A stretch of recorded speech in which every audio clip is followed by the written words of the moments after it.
저는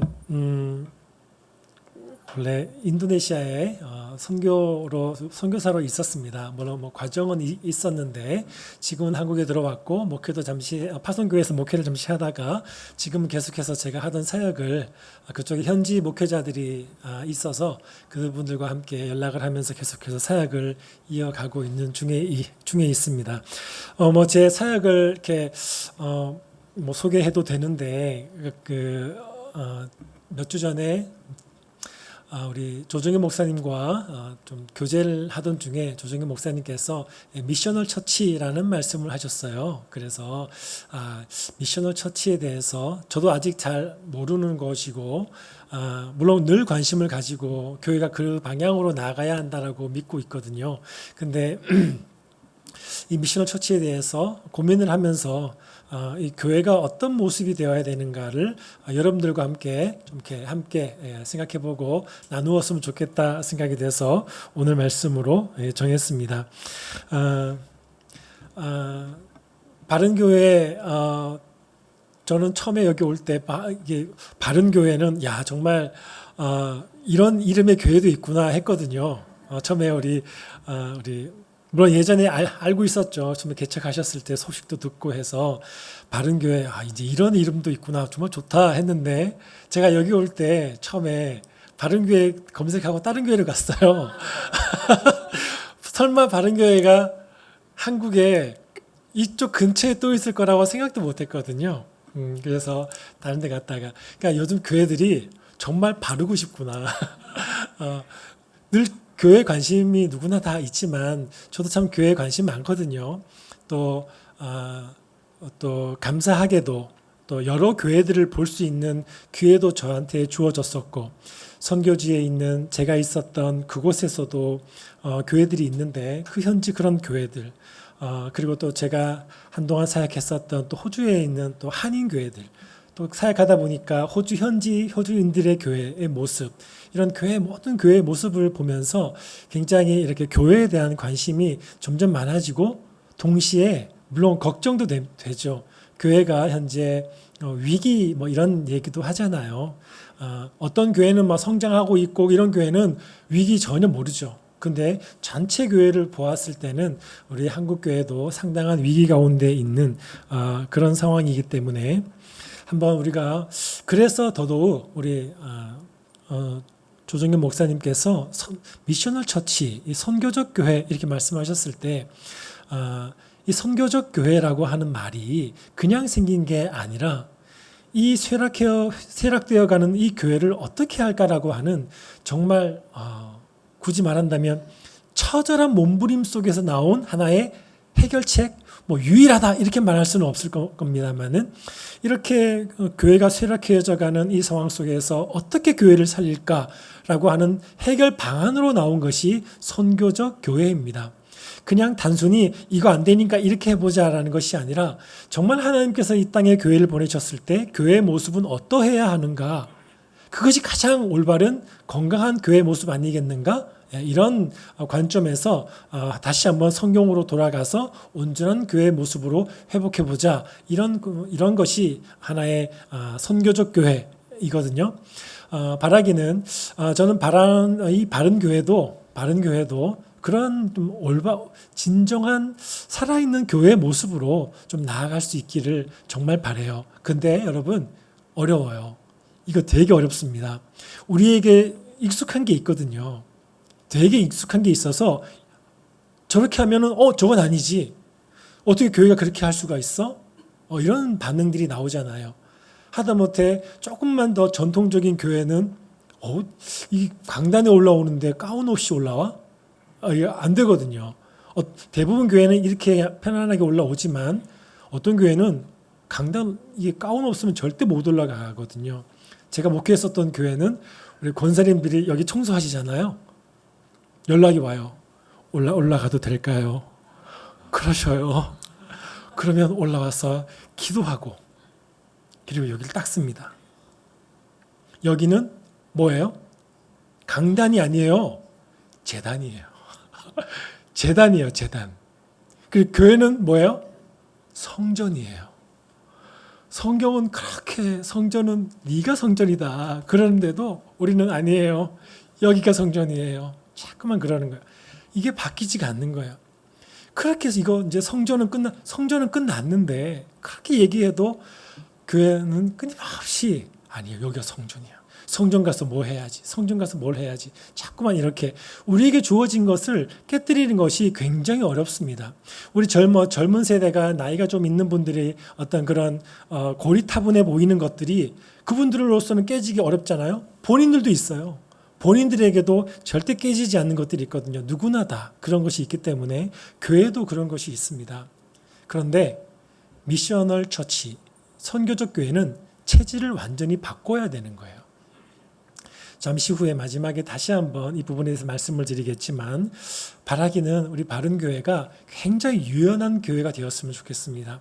이거 아니면 안 돼! 이런 거 말고 본질 빼놓고는 다 바꿀 수 있는 그런 좀 교회가 되기를 간절히 바랍니다. 오늘 말씀을 통해서 제가 말씀 본문을 더 읽거나 하지는 않을게요. 너무 잘 알고 계시는 말씀이기 때문에 우리가 늘 삶의 목적을 또 생각하고 우리 어떻게 살아갈까 이런 늘 생각을 하잖아요. 그럴 때 저도 뭐 늘 자주 생각합니다. 목사도 내가 구원받을 수 있을까 이런 생각도 합니다. 목사는 그런 그런 생각하면 이상한 건가요? 아니에요. 저도 그런 생각해요. 이렇게 살아가지고 도대체 내가 구원받겠어? 이런 생각도 하고요. 어떻게 살아가야 될까? 이런 생각도 합니다. 그럴 때마다 늘 생각하게 되는 것은 또 동시에 복음을 전할 때 늘 먼저 얘기하게 되는 것은 하나님이 이 세상을 창조하셨는가? 그리고 그 하나님을 믿는가? 이 두 가지가 되는 것 같아요. 오늘 말씀이 이제 그 하나님을 믿는가의 문제인 것이죠. 태초에 하나님이 천지를 창조하셨습니다. 이제 아브라함 때로부터 시작을 해서 본격적으로 그 하나님을 믿는 믿음의 사람이 나타나고 이제 그 믿음의 역사가 이제 이어져 가게 됩니다. 성경에서 늘 아브라함 이야기가 많이 나와요. 예수님께서 삭개오를 만나셨을 때도 삭개오에게 가서 이제 삭개오를 향해서 아브라함의 자손이다, 아브라함의 아들이다 이렇게 말씀하셔요. 그리고 뭐 18년 된 그 병자를 고쳐주시고 난 다음에 아브라함의 딸이다 이렇게 얘기도 하시고요. 그리고 죽은 나사로가 하나님 나라 갔을 때 아브라함 품에도 안기고, 그러니까 뭔가 이 믿음이라고 하는 믿음의 조상이라고 하는 아브라함이 있는데 그 같은 믿음을 가지고 있는 사람에게는 이 아브라함에게서 나타나는 삶의 특징들이 그들에게도 있었던 거죠. 삭개오에게도 있었고 그 병자에게도 있었고 나사로에게도 아브라함에게서 있었던 믿음의 모습들, 특징들이 그에게도 있었던 것이죠. 왜냐하면 믿음의 자손, 믿음의 조상은 아브라함인데 그 아브라함의 자손, 믿음의 자손이기 때문에 같은 뭔가 연관성이 있지 않겠어요?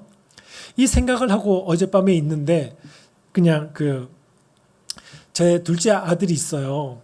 예전부터 몇 달 전부터 왜 나를 이렇게 낳았냐고 저한테 원망을 하는 아들이 있어요. 고등학교 2학년이에요. 이게 어느 날 농구를 좋아하기 시작하더니 농구를 하다 보니까 자기에게 핸디캡이 있다는 거예요. 손이 작아서 농구하기가 힘들다는 거예요. 그래서 왜 나를 이렇게 낳았냐고 막 그래요. 그래서 너무 막 계속 왜 나를 이렇게 낳았냐고, 왜 나는 손이 작냐고, 그래서 나도 너가 나올 줄 몰랐어. 나 그랬거든요. 나도 너 같은 애가 나올 줄 몰랐지. 나도 손이 그렇게 작을 줄 몰랐다. 이렇게 얘기했어요. 근데 뭐 좀 더 이야기하면 참 제가 난처하게 되기도 했어요. 이것 때문에. 학교에서 무슨 설문조사가 있었던 거예요. 부모님이 자기에게 자주 하시는 말씀. 난 한 번밖에 안 했는데 거기다가 너 같은 애가 나올 줄 몰랐어. 이걸 쓴 거예요. 그래서 또 그 종이를 또 저한테 또 왔어요. 그게 아빠가 대답을 하래요. 왜 이 말을 하게 됐는지. 요즘 학교는 별걸 다 해요. 그래서 내가 잘못했습니다. 뭐 이래 해서 했어요. 이런 일도 있었어요. 근데 여러분 제 손이 작거든요. 제 손이 작아요. 이게 뭐 키나 뭐 이런 거에 비해서 손이 좀 작은 편이에요. 어렸을 때 제 아버지는 어렸을 때 돌아가셔서 제가 잘 모르는데 저희 어머니가 그러셨어요. 너희 아버지 손이 이쁘고 작았다. 그러시더라고요. 그러니까 저희 아버지도 손이 작으셨고 저도 손이 작은데 저희 애가 그래서 어젯밤에 갑자기 딱 왔을 때 30cm 잘 갖고 와서 아빠 손에서 자를 재는 거예요, 여기를. 재고 또 자기 걸 재더니 나보다 몇 미리 더 기네? 뭐 이러면서 어제 말씀을 마무리 좀 이렇게 하다가 그래 뭐 나를 닮았구나.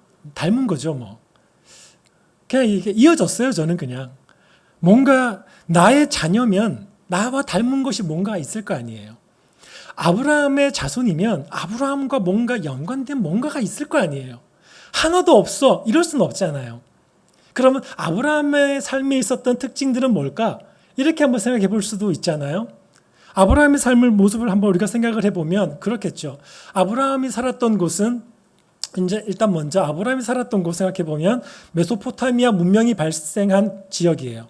그러니까 좋은 곳에 살았던 거예요. 아브라함은 노른자 땅에 살았던 거예요. 좋은 땅에. 그리고 좀 부유했던 것 같고요. 나이도 75세가 되었고 안정되었죠. 이제 아무 문제 없어요. 이제 뭐 단 하나 이제 뭐 자녀가 없을 뿐 다른 아무런 문제가 없는 그런 삶을 살고 있었어요. 그러다가 하나님께서 아브라함에 다 찾아오셨죠. 떠나라는 거예요. 떠나라는 거예요. 근데 어떻게 떠나요? 어디로부터 떠나요?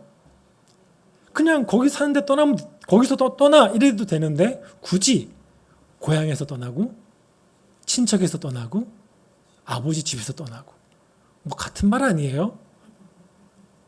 같은 말이잖아요. 굳이 성경에서 이렇게 길게 얘기하는 이유가 뭐겠습니까? 완벽하게 떠나라는 거죠. 우리가 위례 이곳에 살고 있지만 이곳을 떠나라 했을 때 지금 우리가 이것을 접목할 때 여기를 장소적으로 떠나라는 것이라기보다는 어쩌면 아브라함이 떠나야 했었던 것은 아브라함이 살았었던 그 이방의 도시, 그 메소포타미아 문명의 가치관, 기준, 그 모든 생각들로부터 완벽하게 떠나기를 하나님께서는 원하셨던 것 같아요.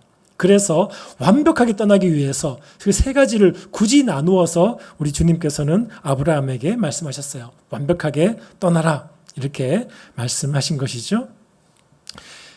이제 아브라함의 삶의 목적, 가치는 전혀 다른 방향으로 가게 됩니다.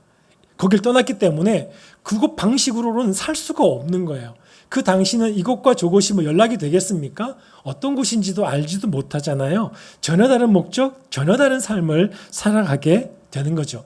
아브라함을 따르는 사람에게는 하나님의 약속받기 전, 하나님께로부터 부름받기 전의 삶과 이후의 삶은 완전히 다른 가치관, 삶의 방식, 기준들을 가지고 삶을 살아가게 되죠. 그 사람이 아브라함의 어떤 특징을 가진 사람의 모습이라고 말할 수 있을 겁니다. 하나님을 신앙한다라고 하는 것은 그저 열심히, 교회 생활 열심히 하는 것이 아니라 나의 기준에 가지고 있었던 생각에서, 인간적이고 세상적인 생각에서 떠나는 과정 속에 있는 사람인 거예요. 그 사람이 하나님을 신앙하는 사람이 되는 것이죠. 더 절제해 있고 더 교양 있고 좀 더 이렇게 사람들 보기에 좋은 모습이 교회 성도의 모습이 아니라 성도의 모습은 바로 아브라함의 이런 모습이 있는 거예요. 성도가 못된 성도가 있을 수 있어요? 있어요, 없어요? 있어요. 속이 요만한 목사가 있을 수 있어요, 없어요? 있어요. 저는 맨날 제 둘째한테 제가 막 뭐라 그래요. 제가 속이 좀 좁거든요. 그래가지고 막 그것에 대해서 막 뭐라고 막 저도 하거든요. 저도 가만히 있지는 않아요. 네가 나올 줄 내가 알았어? 저도 할 말 다 하죠. 근데 그런 성향들은 다 가지고 있을 수 있는데 중요한 것은 기존의 가치관과 이런 것에서 떠나서 다른 가치관으로 나아가고 있는가. 성향적으로는 부족함이 있지만 이것이 우리에게 분명히 있어야 되는 거죠. 약속을 받고 아브라함이 떠납니다. 왜요? 약속을 받고 나아가는 삶이 더 좋을 것이라고 하는 확신을 가지고 떠나는 거예요. 여러분, 약속을 가지고 떠나서 살아가는 삶이 더 나을 수도 있기 때문에 떠나는 걸까요? 아니면 더 낫기 때문에 떠나는 걸까요? 확률일까요? 확신일까요? 확신이죠. 우리는 확률로 신앙생활하는 사람들이 아니죠. 이렇게 하면 더 나을 수도 있어서 이런 거 아니에요. 우리는 분명히 이렇게 했을 때 하나님이 기뻐하신다라고 하는 확신을 가지고 우리는 삶을 살아가죠. 우리는 확률 싸움하는 사람들은 아닙니다. 천국에 갈 수도 있지 않을까? 이런 거 아니에요. 그죠? 우리는 분명히 우리는 하나님 나라 갈 수 있다는 확신을 가지고 우리는 삶을 살아가죠. 75세의 아브라함, 모든 삶이 다 안정이 되었습니다. 떠나 했을 때 우리 성경에서는 떠났지만 쉽지는 않았을 겁니다. 왜? 지금 삶이 굉장히 어렵고, 아브라함이 삶이 어렵고 막 상황이 지금 너무 지금 복잡하고 막 자기를 미워하는 사람들도 많고 삶이 너무 힘들어요. 그때 떠나 그러면은 떠나죠. 너무 감사하죠. 땡큐 하고 떠나죠. 근데 모든 것이 다 가축도 많고 가진 게 많아요. 떠나 했을 때는 이제 이 평안함과 안정됨이 장애물이 될 수도 있죠. 떠나 했을 때. 우리 성도들은 늘 그런 것들을 경험하게 되죠. 여러분들도 경험을 하셨겠지만 저도 어떤 또 해외 목회도 하고 또 선교도 하다 보니까 떠나게 되는 어떤 시점들마다 어떤 그런 일들이 있었어요. 굉장히 좀 안정이 되는 상황이었거든요. 늘 안정된 상황이었어요. 제가 이제 호주 멜버른에서 한인교회 부목사로 있을 때 거기서 이제 하나님께 계속해서 제 마음 가운데 선교의 마음을 이전부터 주셨었는데 그 멜버른이 살기가 정말 좋거든요. 정말 살기 좋은 도시예요. 근데 그 멜버른을 떠날 때 그 안정되고 너무 좋은 것들이 때로는 불편할 수도 있어요. 내가 떠나는 데 있어서. 그럴 수 있잖아요. 그래서 제가 인도네시아를 들어갔습니다. 인도네시아에서 한 한인교회에서 부교육자로 하면서 제가 준비를 했는데 그 부교육자로 있는데 너무 삶이 안정되는 거예요. 사는 집이 있죠. 그 집이 교회 안에 있었어요. 저는 너무 좋았어요. 저는 집이 교회 안에 있는 게 너무 좋거든요. 왜냐하면 새벽 기도를 저는 새벽 기도 차 타고 간다는 상상을 못 하겠어요. 제가 잠시 목회했던 제가 교회도 제가 집을 교회 안에다가 좀 했어요. 나는 차 타고 사람마다 성향은 달라요. 나는 차 타고 새벽기도 못 간다. 나는. 그래서 저는 교회 안에 사는 걸 너무 좋아했는데 그 교회가 교회 안에 집이 있었어요. 너무 좋았어요, 저는. 그리고 아이들 학교나 모든 것이 다 안정이 되는 거예요. 근데 갑자기 나는 아직 후원자도 없는데 선교를 간다? 너무 무섭더라고요. 갑자기 다음 달부터 딱 그 사례금이 딱 없잖아요. 야, 이거 어떡하지? 이런 늘 불안감이 있는 상황에서 떠나게 됐었어요. 거기서도 또 다른 곳으로 하나님께서 저에게 보여주셨던 곳으로 옮길 때도 또 굉장히 어려움이 있었어요. 여기는 자녀들 다닐 학교도 선교사 자녀 학교도 있고 했는데 거기는 없거든요. 아이들이 다닐 학교가 없었거든요. 이런 고민. 그러면서 한국 교육부가 너무 원망스럽고 막 이런 것까지 있었어요. 해외 다른 선교사들은 아이들은 홈스쿨링해도 대학 가는데 아무 문제가 없거든요. 근데 한국은 홈스쿨링으로는 대학 못 가죠. 홈스쿨링해서 대학은 못 갑니다. 한국은 인정해 주질 않아요. 그러니까 한국 선교사들은 좀 더 힘든 거예요. 그런 많은 과정이 있으면서 그런 과정 거치면서 평안함이라고 하는 안정됨이라고 하는 것이 나로 하여금 떠나게 하는 데 있어서 상당히 어렵게 하는구나. 이런 경험들을 조금 했어요. 아브라함도 마찬가지였을 겁니다. 아브라함도 지금 너무 안정된 삶을 살아가고 있는데 하나님께서 갑자기 떠나 이렇게 말씀하시는 것이죠. 아브라함이 떠납니다. 아브라함의 입장에서 보면은 그는 보냄을 받은 자죠. 하나님께서 보내시는 거예요. 그 삶을 아브라함이 살아가고 있는 겁니다. 그 아브라함에게 약속을 주시죠. 무슨 약속인가요? 더 좋은 것, 모든 족속이 너로 말미암아 복을 받을 것이라고 하는 약속인 거예요. 너로 말미암아 모든 족속이 복 받을 거야. 너는 떠나. 이 약속 붙들고 떠나는 거예요. 아브라함의 후손의 특징, 보냄을 받는 자. 여기가 나의 언제나 여기 있을 곳이 아니라 늘 나는 하나님께서 가라 하시면 갈 수 있는 자, 동시에 나로 하여금 다른 사람에게 복이 흘러가도록 삶을 사는 것. 이것이 아브라함의 자손의 특징이겠죠.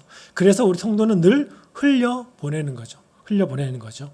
제가 예전에 청년들 가르칠 때 그때 그 청년들이 새로 교회에 오는 친구들이 많아서 교회에서 뭐 11조 헌금을 한다든지 이런 것들 이야기가 굉장히 좀 받아들이기도 어렵고 이런 경우가 많았어요. 교회 처음 오는 청년들이 많았었거든요. 그래서 그 청년 친구들한테 제가 이렇게 11조에 대해서 얘기를 했어요. 우리는 성도는 하나님을 믿는 자녀들은 흘려보내는 삶을 산다. 그래서 우리는 내가 가진 것에서 10%만 더 가난해지는 삶을 살기로 결단하는 거다. 이렇게 설명을 했었어요. 성도는 조금 더 가난해지는 거죠. 내가 조금만 더 가난해지면은 다른 많은 사람들이 부유해질 수 있는 믿음을 가지고 살아가는 거예요. 그러니까 아브라함의 자손의 특징은 흘려보내는 거예요. 할 수만 있으면 나는 통로가 되어서 흘려보내는 삶. 이것이 아브라함 자손의 특징이 되는 것이죠. 이 세상에 주는 것이 나쁜 건 아니에요. 그렇죠? 풍족함, 안정감, 뭐 모든 것, 내가 뭔가를 열심히 했을 때 존경받고 하는 거 다 좋은 거죠. 그런데 성도들은 생각하는 거예요. 하나님께서 나에게 잠시 맡기신 것. 그래서 나는 이 땅을 나그네와 같은 마음으로 이 땅을 살아가는 것. 떠나 했을 때는 언제든지 떠날 수 있는 것. 그것이 바로 성도의 삶이 되는 거죠. 75세, 여러분, 아브라함이 75세에 떠났습니다. 75세 이전의 삶을 여러분 아세요? 우리 몰라요, 그죠? 하나님도 약속받고 떠나기 전에 아브라함의 삶에는 뭐 그렇게 관심 없으신 것 같아요. 우리 삶의 진정한 의미는 하나님을 믿고 하나님의 약속을 받고 믿음의 삶을 시작했을 때 진짜 우리의 인생이 시작이 되는 거죠. 그러니까 성경도 75세 이전을 그렇게 설명하려고 하지 않는 것 같습니다. 그 이후로는 굉장히 자세하게 설명을 해주고 있잖아요. 75세 그때부터 아브라함의 삶은 진정한 의미가 있는 거예요. 저는 그리고 여러분은 언제부터 진정한 삶의 의미를 가지고 삶을 살아가게 되는지도 생각해 볼 필요가 있겠죠. 이 떠나는 삶을 살 때 저는 한번 짧게 말씀을 드리면 우리가 훈련을 받지 않습니까? 훈련 받아야 됩니다. 저도 훈련 받았고요. 선교 훈련도 받았고 신학 훈련도 받았죠. 근데 너무 훈련이 길지 않았으면 좋겠어요, 여러분. 제가 어느 교회에서 종종 몇 교회에서 이렇게 경험을 했는데 훈련이 너무 길어요. 그 20대 후반에 훈련을 시작하면 40대 정도 돼야 이제 그 과정을 좀 끝내고 그러더라고요. 와, 그러면 이제 허리 아프고 몸 아프기 시작할 텐데 안 되죠. 고지혈 오고 막 그렇잖아요. 다 할 수 있을 것 같았는데 저도 신호가 오거든요. 저도 신호가 왔거든요. 이런저런 이제 몸의 신호가. 훈련 받다가 다 늙어버리는 거야. 그러면 안 되잖아요. 훈련이 너무 길지 않았으면 좋겠다는 생각이 들어요. 왜냐하면 성경에서 예수님의 제자들이나 성경에서 뭐 교회에서 어떤 훈련받은 자들이 길게 훈련받지 않았더라고요. 근데 우리는 너무 길어요. 그죠? 너무 긴 것도 있어요. 한국 교회, 어떤 교회들은 훈련은 떠나면서 시작을 하는 거예요. 떠나면서 훈련이 시작이 되는 거예요. 기초훈련 받아야 되겠죠. 기초훈련 받아야 되겠죠. 그러나 떠나서 거기서부터 훈련이 시작이 되는 겁니다. 아브라함이 고향 친척 아버지의 집을 떠났습니다. 그리고 가나안 땅에 들어갑니다. 5절에서 그 마지막에 가나안 땅에 들어갔는데 거기에 뭐라고 말하냐면 마침내 가나안에 들어갔다라고 해요. 마침내. 그러니까 그냥 아무 문제 없이 출발했고 도착했어. 이게 아닌 거예요. 마침내. 어떤 때 마침내예요? 고난도 있었고 수고도 있었고 많은 힘든 일들이 있었을 겁니다. 그 과정을 마치 훈련과 같은 과정을 다 거쳐가면서 마침내 가나안에 도착을 한 거예요. 아브라함은 끊임없이 훈련 받은 거예요. 떠나서 그때부터 훈련이 시작이 되는 거죠. 그렇게 해야 이렇게 살아야 여러분 간증이 있지 않습니까? 간증이.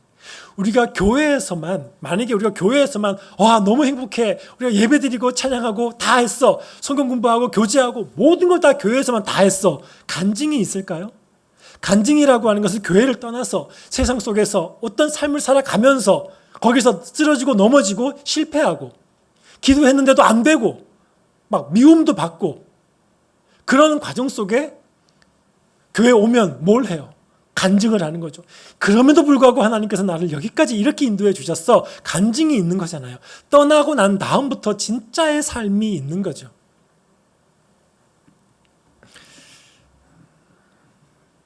아브라함도 떠났습니다. 그렇게 마침내 도착했고 들어가 봤더니 거기에 뭐가 있어요? 하나님이 약속하신 땅에 갔더니 와, 땅이 막 다 그냥 깃발 꽂으면 내 땅인 거예요. 다 살고 있어요. 딱 꽂으려고 그랬더니 요거 거기 내 땅인데? 저기 꽂으려고 그랬더니 히위 족속이 거기 내 땅인데? 브리스 족속 막 다 있는 거예요. 막.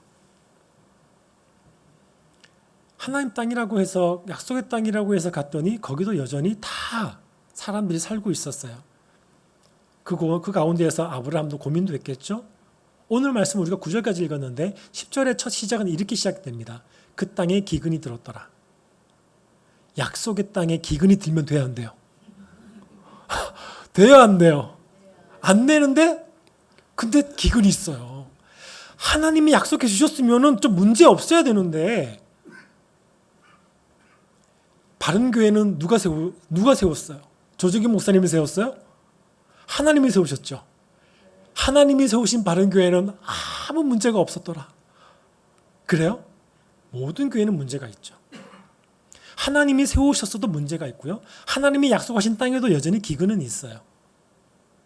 그 가운데에서 고민했겠죠. 아브라함도. 오라 그래서 왔는데 사람들이 다 살고 있네. 기근도 있네. 여기서 농사 어떻게 하지? 큰일 났네. 양들 어떻게 먹이지? 큰일 났다. 남쪽으로 내려가자. 그러고 있는 아브라함에게 7절에서 하나님께서는 또 약속을 주십니다. 너에게 자손을 줄 것이고 너로 말미암아 온 족속이 복을 받을 거야. 또 약속을 주시는 거예요. 흔들리는 이 아브라함에게 모든 환경을 확 바꿔주시는 것이 아니라 또 약속을 주시고 약속을 믿으라고 하나님께서는 또 말씀하고 계신 거예요. 하나님을 순종하는 과정에는 이런 일들이 있는 거예요. 순종하는 과정 속에는. 믿음으로 반응하며 나아갈 때 이런 일들은 언제나 있습니다. 그런데 하나님께서 원하시는 것이 뭐예요? 저와 여러분들에게 약속 믿고 딱 떠났을 때 비어있는 땅 기대하지 말고 와 나를 환영해 줄 너무 멋진 땅 이런 거 기대하지 말고 거기서도 예배하고 약속을 딱 붙들고 있어라. 이것이 하나님의 요구예요. 그래서 아브라함에게 이삭을 주셨잖아요. 이삭이 더 중요해요? 약속이 더 중요해요? 그거 확인하시려고 하나님께서는 이삭을 번제로 드려 이렇게 하셨잖아요. 이 약속이 더 중요했던 아브라함은 이삭도 번제로 드리려고 하잖아요. 이런 것이 아브라함의 믿음이었던 거예요. 이것이 저와 여러분들에게 나타나야 할 특징이기도 한 것이고요. 그 약속을 이루시는 과정도 우리가 한번 생각을 해볼까요? 아브라함이 75세에 출발했지 않습니까? 그 아들 주셔야 되잖아요. 자손 준다고 했으니까. 몇 년 후에 주시죠? 25년 후에 주십니다. 그 100세 이삭을 주셨어요. 그럼 이삭이 좀 빨리 자라서 10대도 괜찮으니까 10대 때도 괜찮으니까 빨리 장가 가서 이렇게 빨리 가정을 꾸려야 되잖아요. 근데 이 이삭이 몇 살까지 결혼을 못 해요? 40살까지 결혼을 못 해요. 여러분 40살 된 아들을 아브라함이 이삭이 40살이니까 아브라함 몇 살이에요 지금? 140살. 지금 늙어가고 있는데 얘는 장가도 안 가는 거죠. 마침내 갔어요. 40에 장가 갔어요. 이제 빨리 자식들 낳아야 되잖아요. 몇 살에 낳아요? 60살에. 20년 동안 애가 없어요. 이삭도. 왜 그랬나 모르겠어요. 정말. 60살에 이 에서와 야곱이 태어났어요. 아브라함 몇 살? 160살. 이제 나도 인생 거의 다 산 것 같은데 지금 손주가 나타나질 않네요.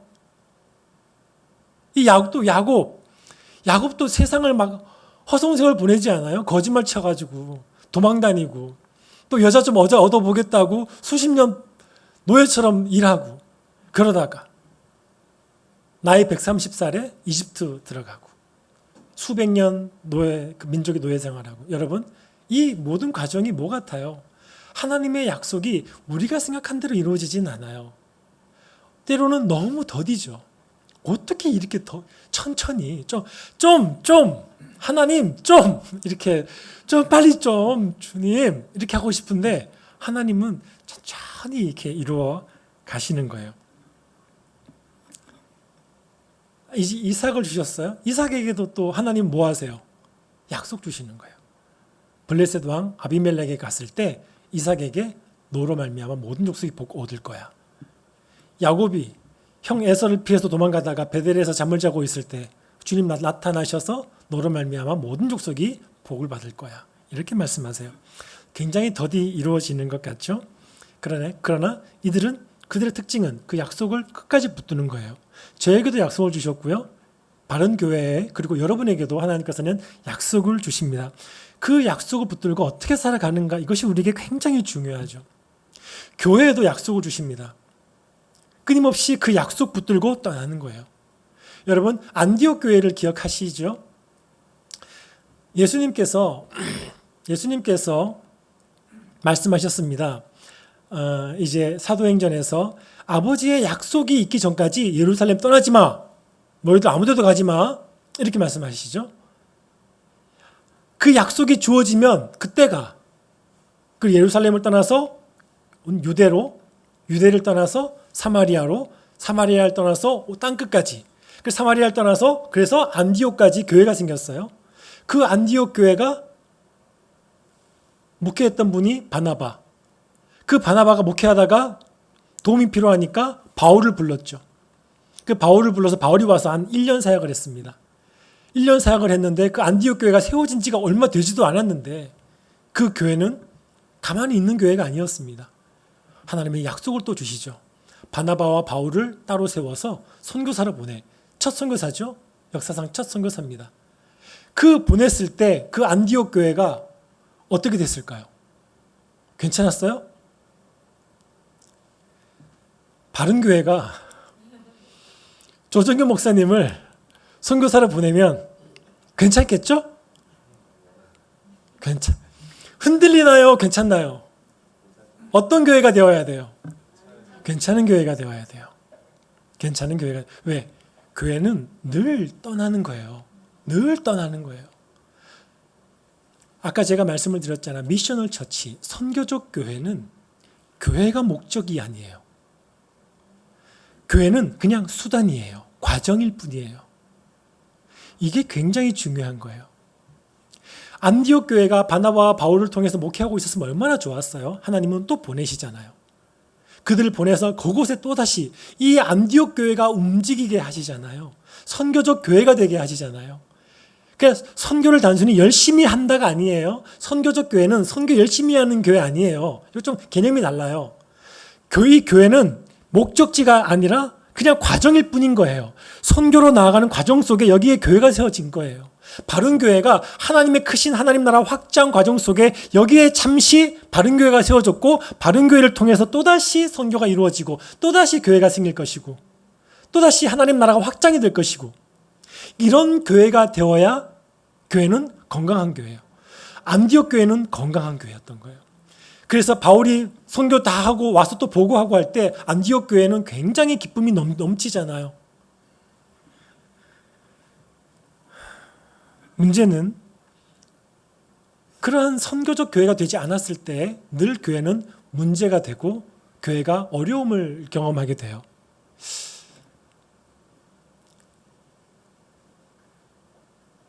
한 선교사님을 말씀을 드리면 호주 멜버른에서 한국에 오신 1910년도에 한국을 입국하셨는데 그 제임스 맥켄지라고 하는 선교사님이 계셨습니다. 그분이 오셔서 영국에서 1909년도에 설립한 상해원이라고 하는 부산 쪽에 상해원이라고 하는 한센병 환자, 나병 환자들을 모아서 하는 곳이 있었는데 설립을 했는데 그 다음에 이 맥켄지 목사님이 들어오셔서 거기를 담당하셔서 한 30년 가까이 거기에서 목회를 하시면서 그분을 돌봤어요.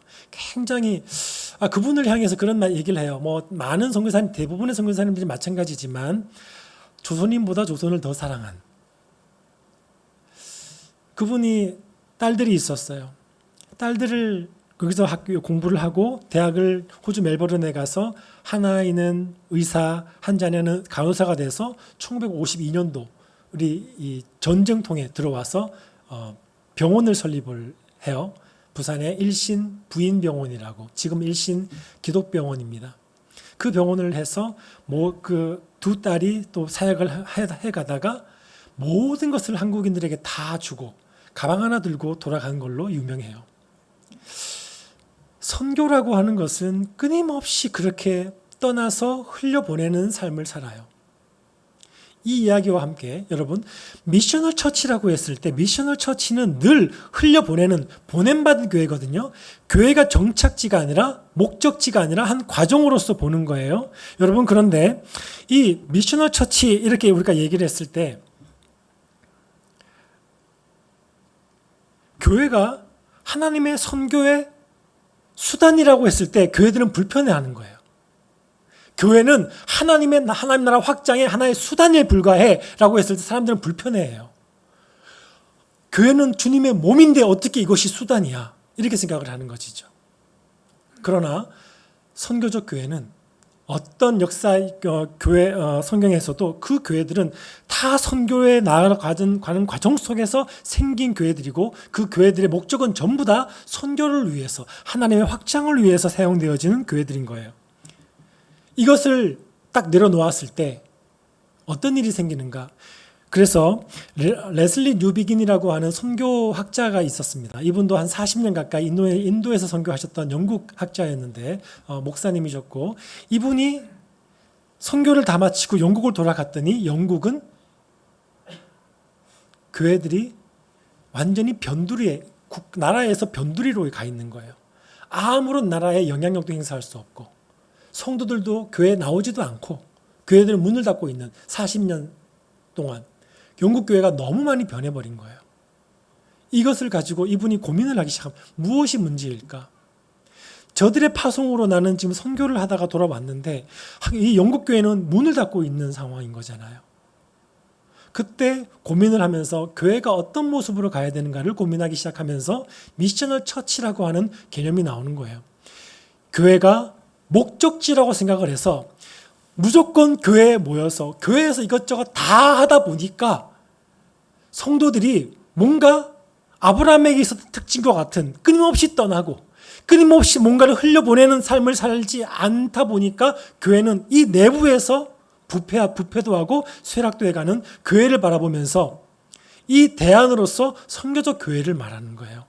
그러므로 교회는 끊임없이 내가 여기에 딱 멈춰서서 여기에서 내가 주님의 몸이다 라고 하는 것이 아니라 끊임없이 흘려보내야 되는 존재로서 가치가 있는 것이 교회다라고 믿는 것이 바로 선교적 교회인 겁니다. 교회도 그래야 되겠지만 우리 모든 성도, 저도 여러분도 다 그렇게 삶을 살아야 되겠죠.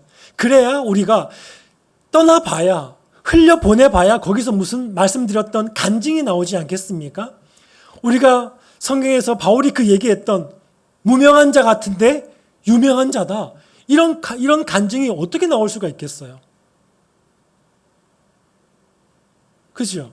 어떻게 그런 것이 나올 수가 있겠어요? 가난한 자 같은데 많은 사람을 부유하게 하는 자예요. 죽은 자 같은데 살아있어요. 근심하는 자 같은데 항상 기뻐해요. 아무것도 없는 것 같은데 모든 것을 가진 자예요. 어떤 때 경험할 수 있겠습니까? 우리가 교회 안에만 모여서 우리가 행복하고 여기에서 모든 것을 다 했을 때는 이런 고백은 나오기는 굉장히 어렵습니다. 교회가 떠나봐야, 흘려보내봐야, 하나님의 약속 믿고 보이지 않는 곳으로 가봐야 거기에서 아무것도 없는 줄 알았는데 나는 모든 것을 다 가진 자였구나. 나는 가난한 자 같았는데 많은 사람을 부유하게도 하는 거예요. 한국에 오셨던 그 수많은 선교사님들, 그분들이 왔을 때 한국이 어떻게 되었나요? 여성들이 병원이나 제대로 갈 수 있었습니까? 여성들은 병원도 제대로 갈 수 없었습니다. 여성이 어디 가서 배를 보여줍니까? 선교사들이 와서 부인 병원, 여성 병원도 만드는 거예요. 왜? 여자들은 함부로 병원 못 다니니까. 그렇게 해서 나라를, 다른 사람들을 부여하게 해주는 것이죠. 간증이 있는 간증이. 교회는 끊임없이 흘려보내야 되고 끊임없이 떠나야 되고 끊임없이 보냄 받아봐야 교회가 썩지 않고 쇠락하지 않고 나아갈 수가 있는 거예요. 말씀드린 레슬리 뉴비긴 선교사가 돌아갔을 때 자기를 파송했던 교회를 포함해서 영국 교회는 너무도 힘이 없어져 버렸어요. 제가 좀 먼저 말씀드린 호주 선교사 맥켄지 목사님, 그분은 멜버른 딥딘 교회 파송이었습니다. 제가 딥딘 교회를 가봤거든요. 명맥만 유지합니다. 맥켄지 목사님과 그들의 딸은 너무 일을 많이 했거든요. 정말 한국의 교회에 정말 큰 영향을 주었거든요. 그런데 그들을 보낸 교회는 지금 다 문 닫았습니다. 그 교회 너무도 귀하게 평생을 섬기신, 지금 정말 연세가 많으신데 론지 장로님과 그 부인 바바라 사모님, 너무 귀한 분들이에요. 야, 세상에 이런 분들이 있을까? 근데 그분들은 알거든요. 맥켄지 선교사님도 알거든요. 맥켄지 선교사님 그 딸들도 그 교회 여전히 다녔었으니까 지금은 돌아가셨습니다. 너무 안타까워하는 거예요. 우리가 한국 교회에 이런 일을 했었는데 지금 딥딘 우리 교회는 그냥 건물만 남아 있는 거예요. 그 교단에서는 가끔 돈이 없으면 교회 건물 하나씩 팝니다. 교회 건물 팔면은 수십억, 수백억씩 나오니까 땅값은 비싸서 그렇게 해서 교단을 운영하고 있어요. 이게 호주 교회입니다. 선교사를 보내서 파송을 해서 그 많은 일들은 했는데 교회들은 온전히 세워져 가지 못한 거예요. 이 똑같은 모습이 지금 어디 있습니까? 한국 교회예요, 여러분. 한국이 20년 후에는 선교사들 후원 못할 겁니다. 벌써 몇 년 전에 20년이라는 얘기가 나왔으니까 이제 20년이 안 될 수도 있어요. 선교사 후원할 수 있는 힘이 없습니다. 선교사도 없지만 나가려고 하는, 후원할 수 있는 교회도 힘이 없습니다. 그럼 이 교회를 어떻게 해야 되겠는가? 거기에서 우리가 교회의 체질을 바꿔서라도, 모든 체질을 바꿔서라도 살아남을 수 있는 진짜 건강한 첫 믿음의 시작이었던 그 아브라함이 보여주었던 절대 멈추지 않고 약속 하나 붙들고 끊임없이 떠나서 흘려보내는 복의 근원, 복을 흘려보낼 수 있는 존재로서 살아가는 것이 교회가 되어야 교회 자체도 살아남을 수가 있는 거죠. 아니면 다 교회도 문을 닫게 될 수밖에 없는 거죠. 그러므로 선교는 교회가 하는 선교가 교회가 하는 사역이다 이렇게 생각하면 안 되는 거예요. 선교는 교회의 존재 목적 그 자체다 이렇게 생각해야 되는 거예요. 그러니까 선교를 지금 더 열심히 해야 돼 이 말이 아닙니다, 여러분. 선교비로 더 많이 보내야 돼 이 말이 아닙니다. 우리 존재 자체가 지금 흘러가고 있는 중이라고 하는 것을 인식하고 살아가야 되는 거예요. 그때 성도의 정체성이 생기고 교회의 정체성이 생기고 쓸데없이 교회에서 비본질적인 것으로 싸우고 나누어지는 일들이 없는 거죠. 흘러가고 있는데 왜 나누어지겠습니까? 고여 있으니까 거기서 썩어가면서 네가 힘이 더 있네, 내가 힘이 더 있네, 내가 먼저 왔다, 넌 내 다음에 오지 않았냐, 이런 말도 안 되는 일들이 있는 거예요. 제가 사역했던 교회는 새로운 성도들이 함부로 부엌에도 못 들어갑니다. 내가 부엌에 칼 잡기 위해서 내가 몇 년을 기다렸는데, 여러분 웃기죠? 너무 웃기지 않습니까? 근데 현실입니다. 이 이야기는 대부분의 목사들은 다 알고 있습니다. 왜냐하면 예전에 제가 알던 집사님이 부엌에 가서 내가 성격 보겠다고 칼 잡았다고 혼났거든요. 권사님한테. 여기가 어디라고. 지금 함부로 와서 칼을 잡아. 제가 있었던 교회예요. 왜 그래요, 여러분? 흘러가지 않는 거예요. 고여 있으니까 거기서 어깨에 힘주려고 하고. 한국 교회 모습이 이거 너무 많습니다, 여러분. 우리는 아닐 거다 이렇게 생각하지 마시고 내가 흘러가고 있는가? 이 교회의 존재가 여기가 아니라 흘러가고 있는 과정 속에 선교가 교회의 생명인가? 늘 생각하면서 나도 흘러가고 있는 과정 중에 하나, 잠시 사용될 뿐이라고 하는 나의 존재를 인정하면서 하나님 앞에 약속 붙들고 나아가는 거죠. 거기에는 교만이 있을 수가 없죠. 자만심이 있을 수가 없죠. 오직 겸손밖에 없습니다, 여러분. 그렇게 살아야 바른교회가 살 수 있을 것이고요. 한국교회가 살 수 있지 않겠습니까?